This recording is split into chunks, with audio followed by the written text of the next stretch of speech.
Hi everyone, it's Donnie Lowy at Closeoutexplosion.com. Hope you're having an amazing day today. So today I'd like to discuss with you the difference between manufacturing and wholesale. Now, there's an important reason because many people, when they're venturing into the business, they have two options, right? They could either sell someone else's products or they can make their own products. So it's important to know the practical differences.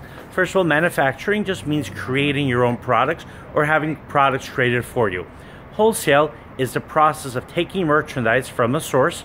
It could be from the manufacturer, it could be from a brand, it could be from a going out of business sale, taking that merchandise and then selling it to stores. That's essentially what distributors do.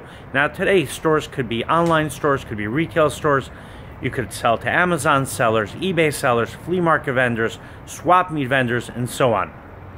Now, the practical differences between manufacturing and wholesale is that when you manufacture products, you get to stipulate what kind of products you want. You can introduce the style, you can introduce the design, the colors, the sizes, and so on.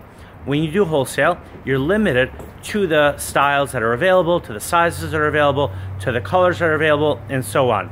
On the other hand, the advantage of wholesale is that you don't have to reinvent the wheel, right? There's a product that already exists. It's a product that might already be successful in the marketplace. You go ahead and take that product and then you go ahead and then you sell that product to different stores. But if it's a product that you have to start from scratch, it's going to be much harder, right? Your expenses are going to be higher. You're going to have to be concerned if your customers are going to be interested in that product specifically. But when you're doing a wholesale, you already see what people want to buy. You already know the colors they like, you know the styles they like, and you could gauge the market by seeing how other wholesalers and how other retailers are doing with that product. And also, of course, your costs can be lower because all you have to do is pay for the product, right? When you buy, if you're a wholesaler, all you have to do is buy the products from your source and then go ahead and transport the products either to your store or you take them, with a truck or a van or your car and start selling them to customers. When you manufacture a product, you have more expenses, right? You have to pay someone to design the product. You have to pay someone to come up with a style. You have to spend money or spending a lot of time doing research to see if the product is going to be popular in the marketplace and if it meets the requirements and if it meets the needs that are, that are needed, right? That are required in the marketplace. But here's the other option, the other approach, right? If you manufacture products, you can actually specify what it is that you feel that the market needs, right? Based on your research. So if you see that your market needs office dresses in plus sizes and very bright colors, you can have dresses manufactured to meet those requirements. On the other hand, if you don't want to spend money designing a style, coming up with your own, your own look for the dresses, then you could buy dresses from a supplier, right? So they both have benefits. I don't want to discourage you from choosing either option, but I just want to tell you realistically what the two different options entail.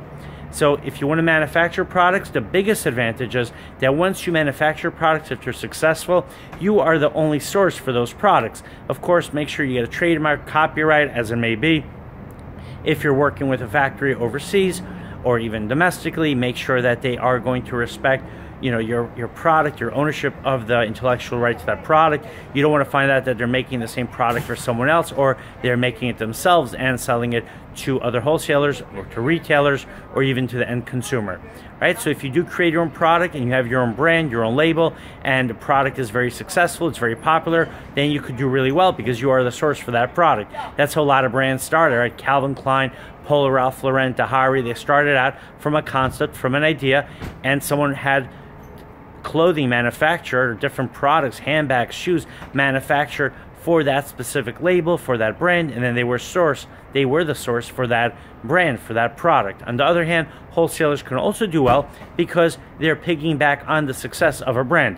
If you're buying dresses from me, let's say that are Calvin Klein dresses, R&M Richard dresses, Nine West dresses, and so on, you're benefiting from being able to capitalize on the success of the products on the brands, right? So for example, if you are wholesaling R&M Richard dresses and R&M Richard dresses are already known in your marketplace, you're piggying back on the popularity of the brand. All right, if you have any questions or comments, please let me know. My website is closeoutexplosion.com. I'd be very happy to do business with you. Thank you so much. The next time you come to New York, please make sure to visit my warehouse. Have an amazing day, and thank you for watching.